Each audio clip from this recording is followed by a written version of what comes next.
Fake yung nabili ko, kaya pala walang effect. So, hi po mga ka-Diyosa. Nako, sayang naman po yung pera ninyo kapag po fake yung naipadala sa inyo or nabili ninyong SCD Peeling Skin Lotion. Well, anyways mga ka-Diyosa, kung gusto nyo makita yung pinagkaiba ng original SCD Peeling Skin Lotion sa fake na SCD Peeling Skin Lotion, ay i-click nyo lamang po ang comment na ito para mapunta po kayo doon sa video na pinag-commentan niya. Anyways mga ka-Diyosa, ayan, sakto magpapahid ako ng ating SCD Peeling Skin Lotion. So pag-usapan natin yung tungkol dito sa mga fake na SCD Peeling Skin Lotion. Kasi kanina meron din ako nakitang nag-comment, parang hindi ko alam kung nagagalit na ba siya. Sabi niya, hindi na ako bibilin yan, hindi naman nag-peel. Wala naman daw parang nangyari dun sa skin niya. So ayan, ngayon, same ng comment naman ito ni ka-Diyosa, pero ibang tao po yung kanina. So ayan, wala din daw effect. So siguro, madam, baka po yung nabili ninyo ay fake din. Tapos ngayon, ayan, ako yung ginagampalan nyo. Kung gusto nyo po ng legit na SCD Peeling Skin Lotion, same po ng product mismo na ginagamit ko po sa aking sarili, search nyo lamang sa TikTok ninyo yung RC Diyosa Store. Makikita nyo dun yung peeling lotion na may mukha ko. Ensure po na shop ko po yun.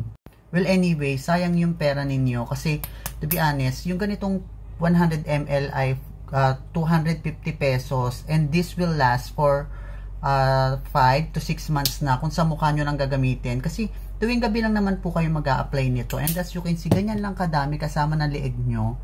Then, 100 ml. Ilang buwan po ang aabutin ninyo nito?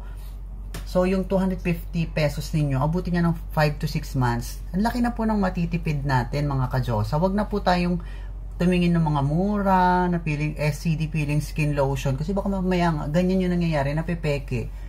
Ang unang risk niyan, nasasayang yung pera.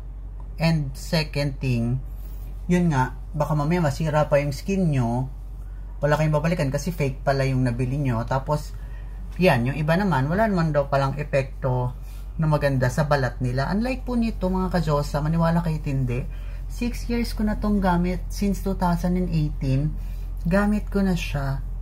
Kaya talagang nung nakilala ko to, hindi na rin talaga ako nagpalit-palit pa ng brand kasi talagang napakatipid niya. Imagine, meron pa ako dito, ito nagda-dark na to.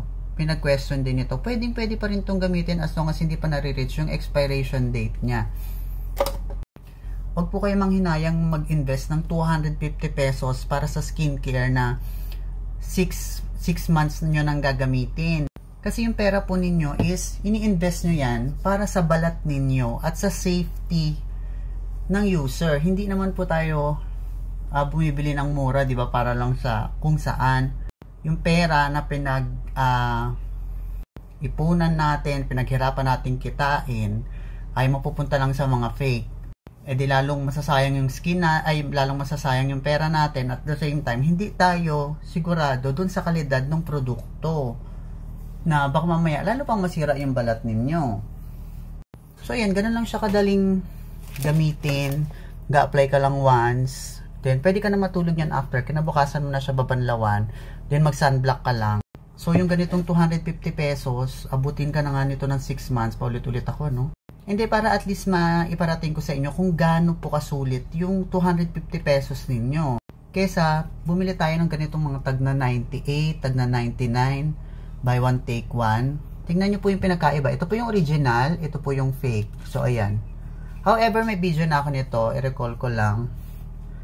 Oh, tingnan nyo yung sticker, oh. Pati yung logo. Magkaiba, oh. Ito po yung tunay.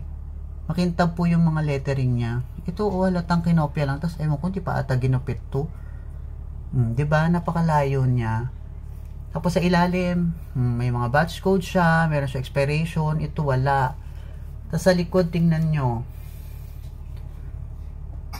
Ito yung fake, oh. Parang ang tataba na ng lettering sa sobrang kopya lang. Yung parang sinerox lang na, ewan ko ba dito. Sayang yung pera kasi dito, mga ka-Diyosa, pag nagtyaga kayo sa ganito, mas pinili nyo yung bumili ng mura. Kasi talagang SRP nito, 250 pesos. And sobrang sulit na po nun. Sobrang tagal. Saka ang ganda-ganda niyan sa balat, oh. Kaysa naman magtyaga tayo sa mga mamurahin na hindi natin alam kung tunay ba yan. Mura na po yung 250 pesos. And kung namamahalan sa 250 pesos, meron din tayo yung ganitong 50 ml. Ayan naman po ay 180 pesos lang siya. tatagal na to sa'yo ng mga 2 months to 3 months kung matipid ka, kasi pwede namang mas konti lang kung sensitive yung skin mo. Kung neutral ka lang kagaya sa amin, P-size, okay. So, diba, for 180 pesos, meron kang skincare for 3 months. Kesa bumili ka ng fake, kesa bumili ka ng mga Rejuve na 250 pesos, good for 1 to 2 weeks lang. Bili ka pa ng bili, kailangan pang toner. Ito, hindi na kailangan ng toner. And talaga namang makikita mo yung epekto niya. Ayan o, tigyawat kayo nakaraan kung mapapanood yung mga videos ko last few weeks ago. Pimples yan. Diba halos nabubura na siya, nagpa-flat na siya. Ganun lang siya kabilis oh. Kaya naku, mag-invest kayo ng maayos sa skin ninyo at huwag kayo dun sa mga buy one take one na yan. Then check nyo rin yung mga feedback nila kasi nga merong naglalabasan talaga ngayon na kinokopya nila pati yung sticker at the same time. Yun nga, pinipake talaga nila. So, yun lang mga ka-Josa, tapos na ako mag-apply ng aking skincare. Matutulog na ako. Tomorrow ulit. Bye-bye po!